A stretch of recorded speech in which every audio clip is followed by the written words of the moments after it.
ጤና ይስጥልኝ ተመልካቾቻችን። ሐማስ ሙሉ በሙሉ ትጥቅ ለመፍታት ተስማማም። ለአሜሪካው መሪ እንደ ትልቅ ድል ሲቆጠር የእስራኤል ባለስልጣናት ጥርጣሬ ገብቷቸዋል። የሐማስ ከፍተኛ ባለስልጣን ስምምነት መደረሱን አረጋግጠዋል። ፕሬዝዳንት ትራምፕ እስራኤል ስምምነቱን እንድትፈጽም አስጠንቅቀዋል። በዝርዝር እንመለከታለን። አሜሪካም የኢራን ድሮን አምራች ኩባንያ አመራሮችን ለጠቆመ ከፍተኛ የገንዘብ ሽልማት ይፋ ማድረጓ ተነገረ። ለመሆኑ ይሄ ኩባንያ እንዴትና በማን ይመራል? በዝርዝር እንመለከታለን። ከሞሮኮ ስፔን በዋና ለመሻገር የሞከሩ ስደተኞች በውሃ ተበልተው ሞቱ። ሌሎችም አሉን። በላይ በቀለ ነኝ። አብራችሁን እንድትቆዩ ጋብዛለሁ።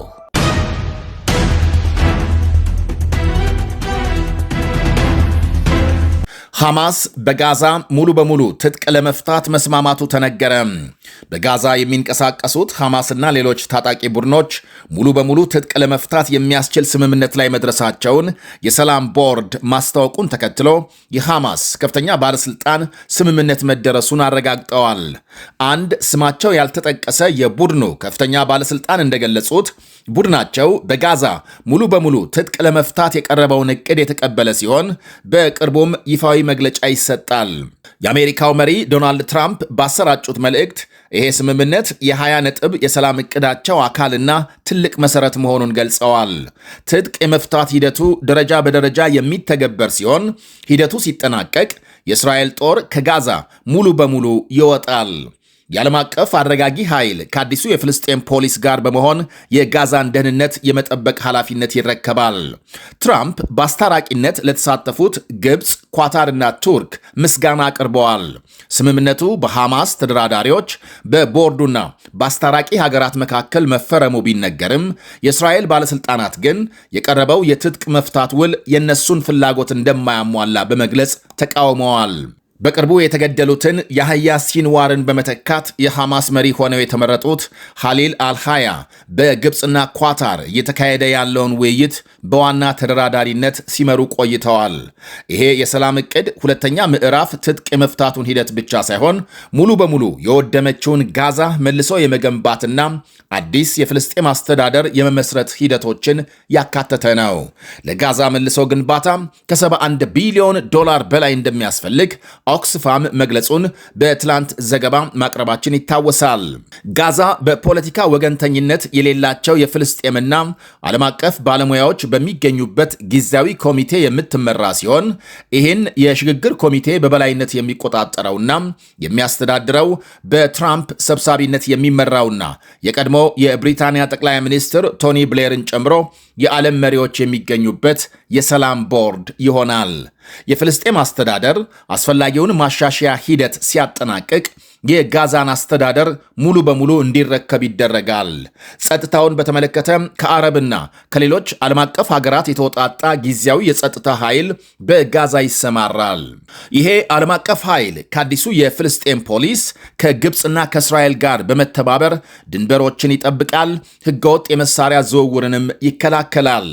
የተባበሩት መንግስታት ድርጅትና የቀይ መስቀል ጨረቃ ማህበራት ያለምንም የፖለቲካ ጣልቃ ገብነት ሰፊ የምግብ የሕክምናና የመሰረተ ልማት እርዳታ ያቀርባሉ።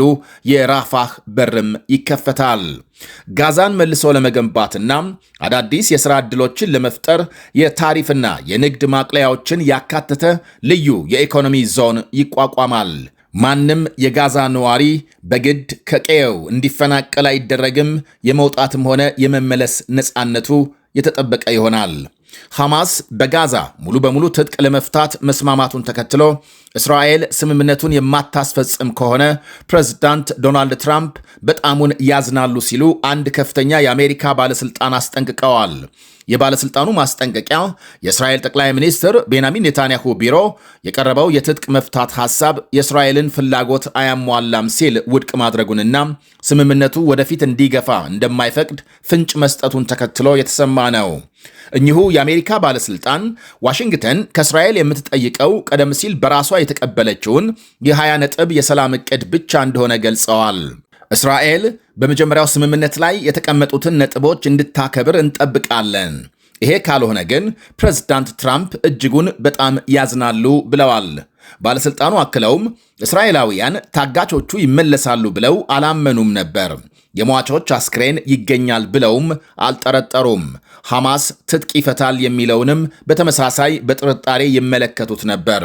ነገር ግን ሐማስ ስምምነት ፈጽሟል፣ ታጋቾችንና አስክሬኖችን በመመለስም ቃሉን ጠብቋል ሲሉ ገልጸዋል። ጋዛም ለበርካታ ዓመታት የእስራኤል ትልቅ ስጋት እንደነበረች የጠቆሙት ባለሥልጣኑ በአሁኑ ወቅት በአካባቢው ካሉት በርካታ ውጥረቶች አንጻር እስራኤል ይህንን ጉዳይ ወደ ሌላ ግጭት ማሳደግ የምትፈልግበት ምክንያት እንደሌለ አመልክተዋል። አሜሪካም እስራኤል የያዘችውን በጎ አጋርነት በመቀጠል ስምምነቱን ታከብራለች የሚል ሙሉ እምነት እንዳላት ባለሥልጣኑ አጥብቀው ገልጸዋል።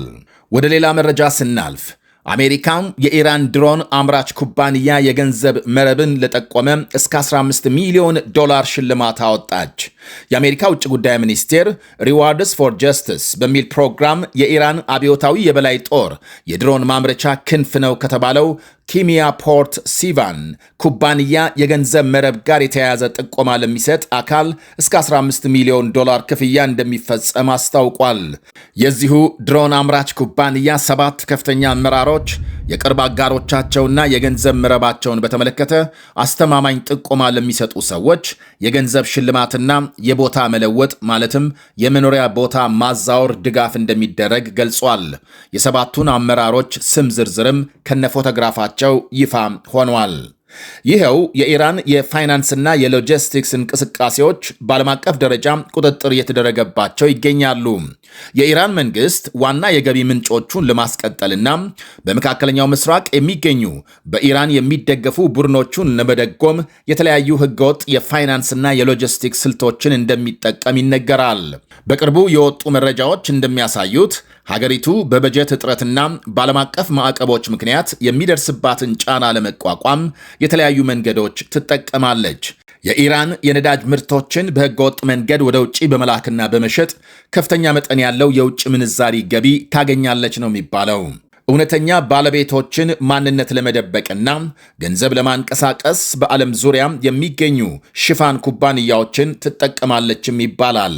ጥሬ ገንዘብና ወታደራዊ ቁሳቁሶችን በመካከለኛው ምስራቅ ለሚንቀሳቀሱ እንደ ሄዝቦላህ ላሉ ቡድኖች ማስተላለፍን ይጨምራል። ለድሮን ማምረቻ የሚሆኑ ክፍሎችንና ለሁለትዮሽ አገልግሎት ለሲቪልና ለወታደራዊ የሚውሉ ቴክኖሎጂዎችን ከውጭ አገር መግዛት፣ የበጀት እጥረቶችን ለመሙላት በባለሥልጣናት አማካኝነት የሚካሄዱ ህገወጥ የኮንትሮባንድ ንግዶችም ይጠቀሳሉ። ከሞሮኮ ስፔን በዋና ለመሻገር የሞከሩ ስደተኞች በውሃ ተበልተው ሞቱ። ቢያንስ 15 ስደተኞች ስፔን ለመድረስ ባህር ሲያቋርጡ ሰጥመው ሞተዋል። የአካባቢው ባለሥልጣናት በመሬት አቀማመጧ የአፍሪካ አህጉር ጫፍ ላይ ወደምትገኘው የስፔን ግዛት ሴኡታ ለመግባት ስደተኞች ማለትም በርካታ ስደተኞች ከቅርብ ጊዜ ወዲህ ቁጥራቸው እየጨመረ መምጣቱን ገልጸዋል። ነገር ግን ትላንት በርካታ ስደተኞች ባህሩን ለማቋረጥ ሲሞክሩ በተፈጠረ ግርግር ሕይወታቸው ማለፉና ሁኔታው ከድንበር ተቆጣጣሪዎች አቅም በላይ መሆኑ ተገልጧል። የስፔን ከፍተኛ ፍርድ ቤት የሀገሪቱ ግዛት ወደ ሆኑት ወደ ሴዩታ ወይም ሜሊላ ለመድረስ የሚሞክሩ ስደተኞች ወደ ሞሮኮ እንዳይመለሱ ሲል ውሳኔ አሳልፏል።